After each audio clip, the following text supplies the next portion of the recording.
Salam sehat dan semangat. Dalam suatu organisasi atau perusahaan, kadang-kadang ada bisik-bisik.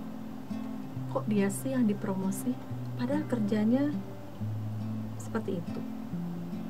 Kenapa ya gajiku naiknya lebih kecil dibandingkan dia yang kerjanya males-malesan? Udahlah, kerja seadanya, toh naik gajinya semua sama. Atau ada yang bilang, makanya baik-baik sama atasan kalau mau naik gajinya besar atau mau naik jabatan. Anda pernah mendengar itu? Mengapa bisik-bisik seperti itu bisa terjadi?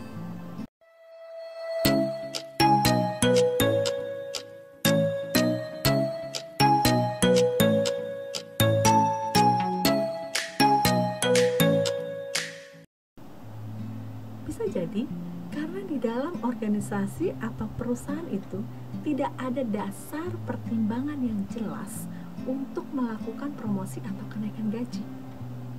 Kenaikan jenjang karir ataupun peningkatan gaji hanya berdasarkan like or dislike atau kedekatan dengan atasan atau pemegang kekuasaan.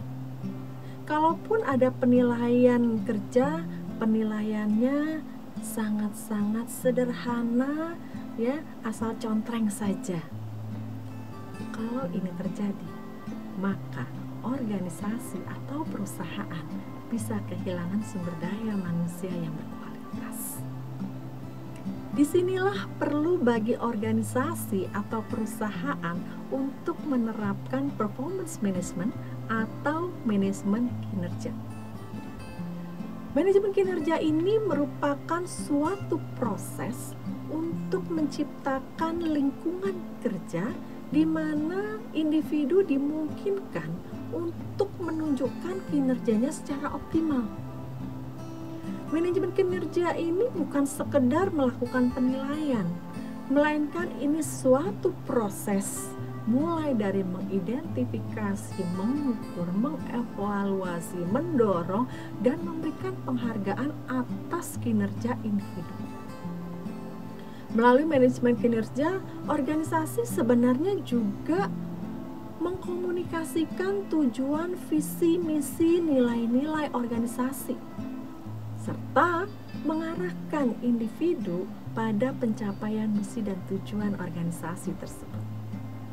Selain itu, manajemen kinerja juga bisa untuk meningkatkan kualitas hubungan kerja karena akan terbangun komunikasi yang lebih intens antara atasan dan bawahan.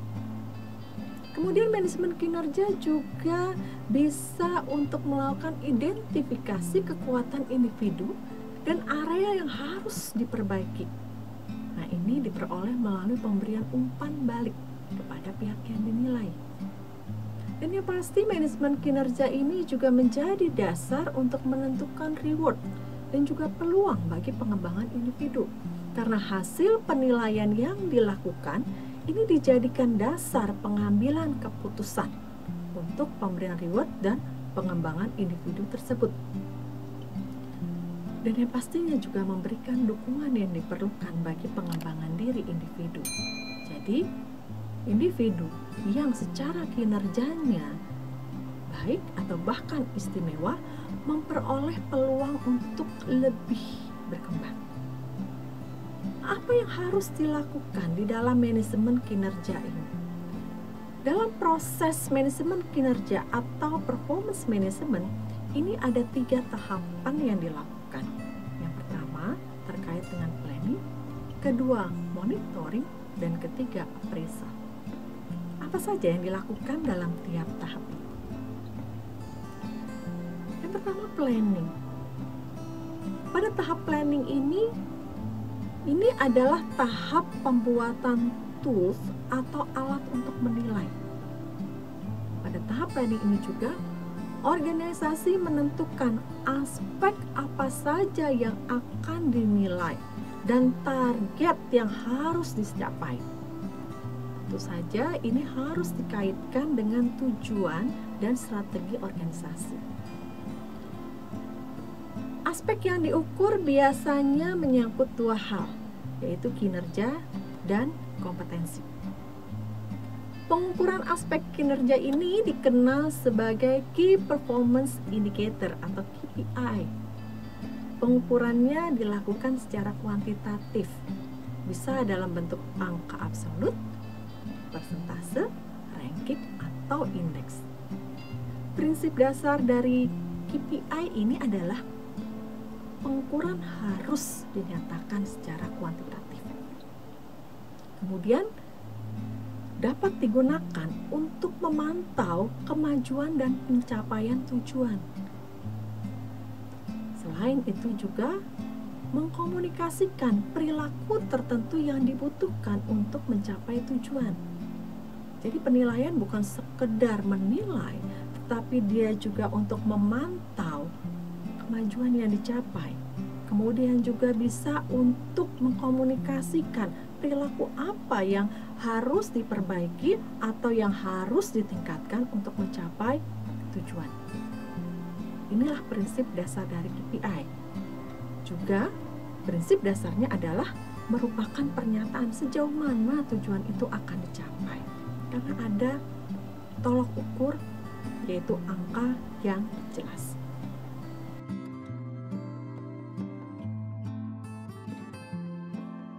Kaitkan juga penetapan KPI ini dengan uraian tugas yang menjadi tanggung jawabnya. Jadi prinsipnya adalah nilailah apa yang seharusnya dikerjakan, kerjakan apa yang seharusnya dinilai. Jadi bukan sekedar menilai apa yang dikerjakan, tetapi yang seharusnya dikerjakan. Bisa jadi ada tugas yang tidak dikerjakan, tetapi kalau itu adalah bagian dari tugas atau tanggung jawabnya, maka itu juga harus diukur dan dinilai. Nah, penetapan target ini harus mengacu pada singkatan SMART.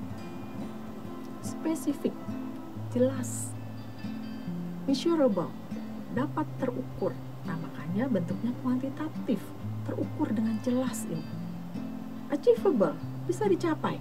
Kalau targetnya terlalu tinggi, membuat orang belum apa-apa sudah hopeless. Susah. Atau kalau target terlalu rendah, juga tidak akan memotivasi, mendorong orang untuk bekerja dengan optimal. Kemudian juga harus relevan, yaitu berkaitan dengan pekerjaannya. Ya tadi, nilailah apa yang dikerjakan. Dan juga sesuai dengan tujuan perusahaan.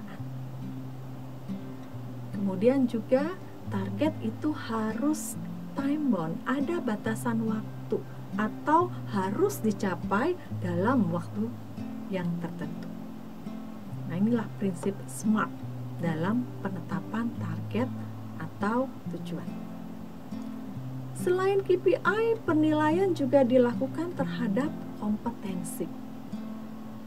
Pengukuran ini lebih bersifat kualitatif, walaupun ada juga yang bisa dibuat menjadi kuantitatif. Sekalipun pengukurannya lebih bersifat kualitatif, namun perilaku yang diukur harus jelas dan dapat dilihat. Karena hanya perilaku yang dapat dilihatlah yang bisa kita nilai. Pada tahap planning ini, selain kita menyusun tools atau alat ukurnya, kita juga menetapkan bagaimana dan kapan penilaian itu akan dilakukan. Jangan lupa untuk menyampaikan kepada anggota tim, dalam hal ini pihak yang akan menerima penilaian, sehingga dia tahu standar kinerja dan perilaku yang diharapkan dari dirinya. Informasi ini harus disampaikan pada awal periode penilaian. Jadi dia dapat membuat ancang-ancang, saya mau mendapatkan nilai berapa, dan karena itu apa yang harus saya lakukan atau bagaimana saya harus bekerja. Tahap yang kedua adalah monitoring.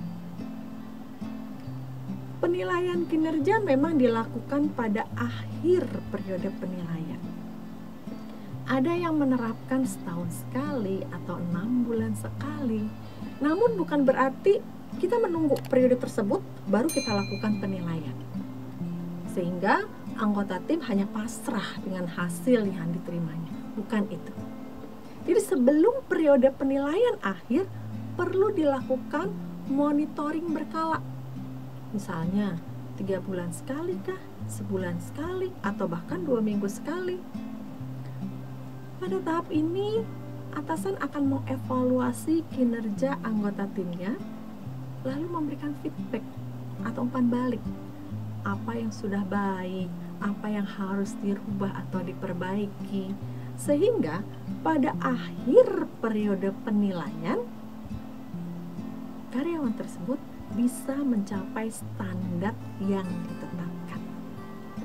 Inilah pentingnya melakukan coaching dan konseling sebagai salah satu cara untuk kita melakukan monitoring. Seperti anak sekolah, kenaikan kelas itu kan dilakukan setahun sekali pada akhir tahun ajaran. Tapi mereka 6 bulan sekali akan menerima rapot yang isinya itu adalah hasil dari ulangan atau kuis-kuis yang diadakan mungkin sebulan sekali atau 2 minggu sekali atau bahkan seminggu sekali atau ada juga yang setiap hari. Hasil-hasil antara ini sebagai masukan buat siswa tersebut untuk menentukan apa yang harus dia lakukan supaya dia bisa naik kelas. Monitoring sudah dilakukan pada antar waktu tertentu. Sekarang tibalah kita pada tahap akhirnya, yaitu tahap penilaian atau appraise. Ini adalah akhir dari satu periode kerja. Hasil penilaian ini menjadi dasar pengambilan keputusan bagi atasan atau organisasi untuk menentukan apa yang akan dilakukan untuk karyawan tersebut. Karyawan yang mendapat nilai di bawah standar tentunya sulit untuk dapat dikembangkan karirnya, dan ia pun tidak bisa berharap mendapat kenaikan gaji yang maksimal. Proses penilaian ini idealnya itu dilakukan dengan teknik penilaian 360 derajat. Artinya si karyawan dinilai dari segala arah oleh atasan. Itu pasti ya. Kalau dia punya bawahan, dia dinilai juga oleh bawahan. Dia dinilai juga oleh rekan kerja. Ataupun dia dinilai juga oleh pihak eksternal ya, bila dia memiliki hubungan kerja dengan pihak eksternal. Kalaupun penilaian 360 derajat itu belum bisa dilakukan, minimal lakukan penilaian 2 arah, atasan dengan bawahan. Jadi penilaian bukan sekedar atasan memberikan nilai, bawahan menerima final dan tidak bisa diganggu-gugat.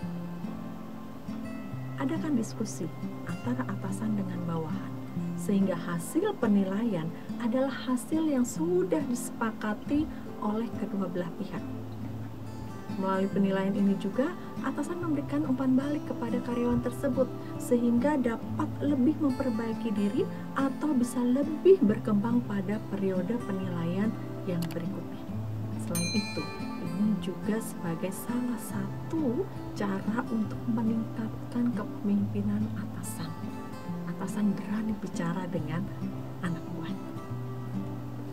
Nah, hasil penilaian inilah yang nantinya dijadikan dasar objektif untuk menentukan tindakan yang akan dilakukan terhadap seorang karyawan. Apabila kita memiliki dasar yang jelas untuk mengambil keputusan, maka organisasi dapat lebih bersifat objektif.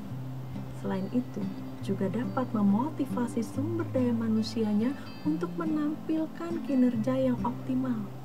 Karena mereka tahu kinerja optimal akan mempengaruhi kompensasi dan perkembangan karirnya. Lakukan evaluasi dan juga penilaian terhadap kinerja sumber daya manusia Anda secara objektif, dan lihatlah orang-orang berkualitas, sumber daya manusia yang punya motivasi tinggi yang terdorong untuk memberikan kontribusi terhadap organisasi Anda akan Anda miliki.